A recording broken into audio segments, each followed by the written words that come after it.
Albion, an old Greek name that was used by the French to describe a perfidious Great Britain, but this name has so many other connotations that encompass all sorts of myths, including giants.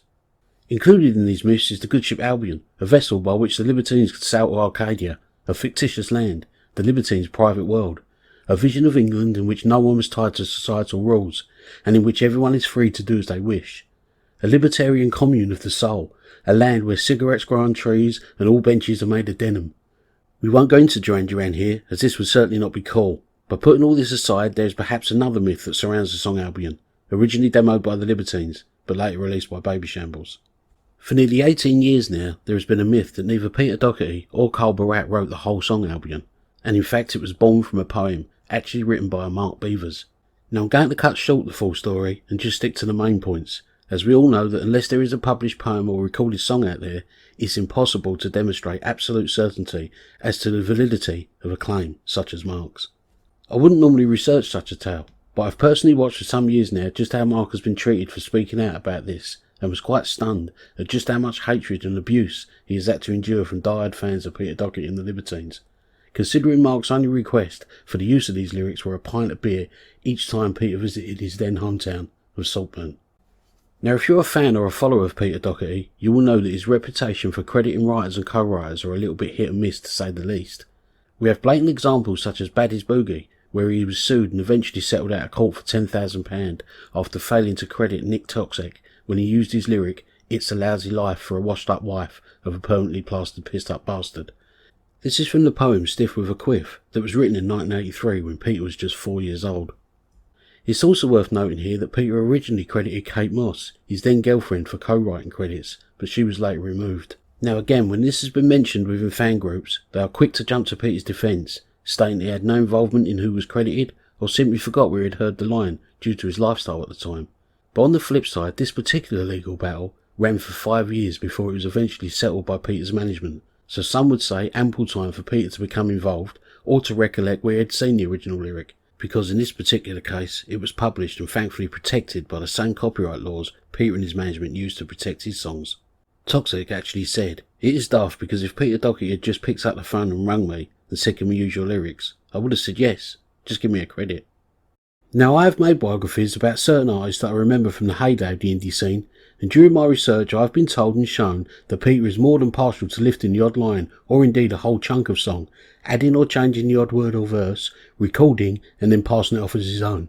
And these range from the obvious "Hurry Up Mrs Brown," which was said to be lovingly lifted from Chaz and Dave by way of a cheeky nod to said heroes, to more than a few smatterings of lyrics from Peter Wolf and his then co-writer Julian Taylor, which until contested sometimes quite heavily, were never credited to them or afforded any royalties.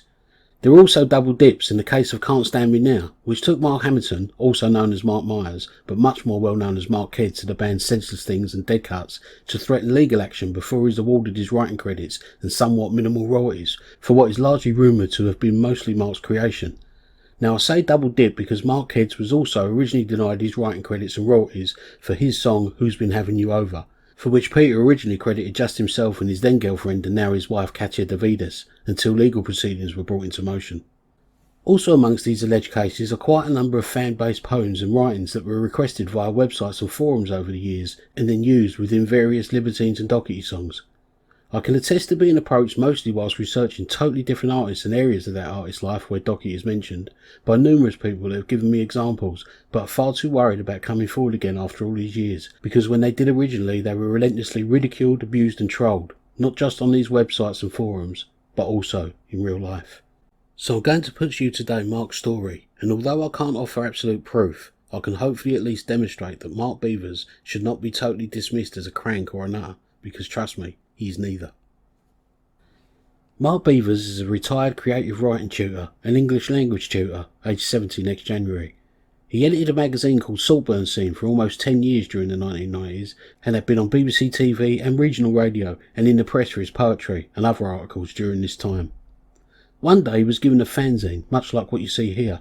One of these carried a pink flyer from a very young guy called Pete Doherty, and on his leaflet it read, "Hi, my name is Pete Doherty. I have a band called The Strand. We have written 6 songs. I am a poet but have not yet mastered the song lyrics and we are in a hurry. We would welcome poems and ideas for songs too, and new band names. I see us as a band of pirates in search of lost Arcadia. We have a female violinist who sometimes plays with us, but she may leave soon. We have not yet decided who will sing, me or my friend Carlos. We might even have two bands. I used to like Morrissey. I think we will be bigger than T-Rex and the Stones. It also had a London address for replies and stated the manager to be Andy Lee, who managed both Peter Wolf and Doherty, albeit for a very short period. Mark lived on Glenside at the time, Saltburn by the Sea, behind Albion Terrace. He had a load of lyrics that had been writing for a local band that had broke up. He sent these plus new band monikers, one of them being the Libertines.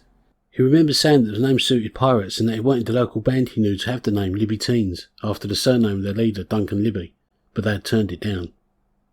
Mark told Pete that if he was a success, his royalties would be a credit and a pint of beer every time he saw him. Among the lyrics that he sent were 3 poems, The Good Ship Albion and one simply called Albion. There was also one called Yes, What's Next, Katie? He asked that if he used Albion, could he sing his name Mark within the song, but as to a reply for what Mark had sent to Pete, there was not one. Mark inquired again a few weeks via post, only to have his letter returned, saying no longer at this address. Now I'm sure you'll agree that that's quite a claim, but what intrigued me personally was that this guy wasn't demanding thousands of pounds, just recognition, but he was met with such awful retorts and abuse for daring to mention this on numerous fan-based forums. So I started to look into it, and I quickly saw that this guy had been making this claim for a number of years, so I decided to get in touch with Mark. At first, Mark was reticent to even speak to me, which I could understand considering what abuse this had attracted over the years, and I can assure you that Mark is a very intelligent and kind man, not all the nutter he's been made out to be. So I decided to see if there was any evidence to corroborate Mark's story, and I soon found that there was, so let's go through this, step by step. Firstly, I researched simple stuff, and Mark was indeed a retired creative writer tutor and had been on BBC TV. These people who put children first, a lesson in priorities, and show that sentiment is easily reversed by media and politicking foe. Put on your hoods, a hanging. Also, after speaking with various people around Saltburn at the time, it turns out that he did edit the Saltburn scene. It's also been confirmed that Mark was a regular at the Queen's Swing Door pub, which was part of the now Queen's Hotel on Windsor Road in Saltburn. Furthermore, there was confirmation that both Peter Doherty and Carl Barat visited the pub, although Carlos was some 18 months after Peter's original visit. It also turns out that this pub was frequented by all sorts of up-and-coming young artists, such as Danny Jones and his band that later became McFly, who was chaperoned at the time by none other than Colleen Nolan. Peter returned a few times with various other people, such as Peter Wolf and Kate Moss, who was actually remembered to have kissed Mark after being goaded by the comedian Lee Francis, more popularly known as Keith Lemon. This harmless bit of fun was said to have visibly angered Peter. I also discovered a video of Mark reciting the original poems that was sent to Peter.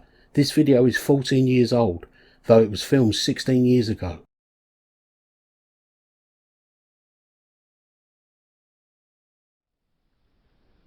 The once brave Boadicea has long been gone, but a bold spirit in her children's children lives on.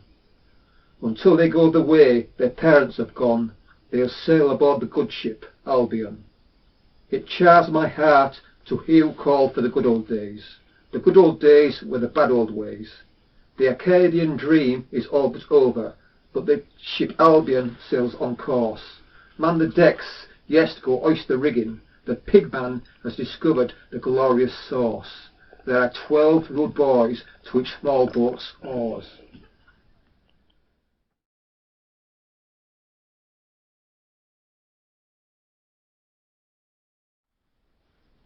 Let us talk about Albion, a country mainly black and blue. Yes, let's talk about Britain and its many dull hues. Let us talk about gin, teacups, leaves on the lawn, the page yellowing classics and cannon fire at dawn. Let us talk about pit helmets and the disused power station, the violence at our bus stops and our vile self-degradation. Let us talk about these under very old summery English skies, and about the supermarket checkout girl with the cute pelican romantic eyes.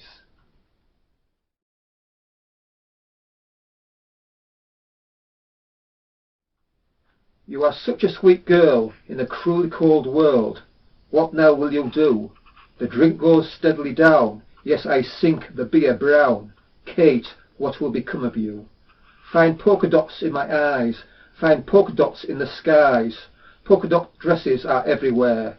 Yes, you are older than me, and I thank you for the memory. The 60s met the 70s, I swear. Thank you very much. The Albion verses were also published in Pattaya, Thailand, when Mark taught out there. The lyrics derived from these 3 poems have extra lines added to them, and the one simply called Albion has changed slightly. The lyrics were all derived from Mark's personal experiences. For example, the lyrics for the poem Albion were from when Mark worked down the mine in his younger days, thus the mine pit helmets and the royal cannons that they used to fire at dawn, well, until the Londoners started to complain. Also, the pig man, for example, in the good ship Albion, which is now called the Good Old Days, was what the rude sailors called the official with a short whip. The tail of the whip was wrapped around the handle, and when it was unleashed, sprang like a pig's tail. In the case of Yes, What's Next, Katie, which became What Katie Did, Mark wrote this about a local artist called Kate Mort, after she went to live in Newcastle. Mark later found that Pete did sing his name in an early Libertines demo of the song Albion. It's mumbled, as with many lyrics sang by Pete at the time, so at first this isn't very clear. But if you're looking for a cheap song, glint with perspiration, there's a 4-mile queue outside the disused power station. I'll come away, won't you come away, we'll go to.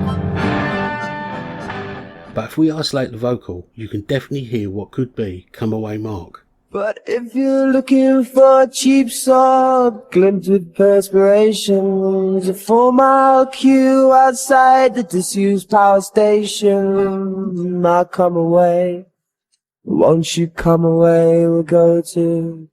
So there you have it, the full story of a rumour that's been circulating for years, and a man that's been hauled over the coals for just a kind act of sharing some lyrics to help out a young artist for the simple price of a credit and a few pints.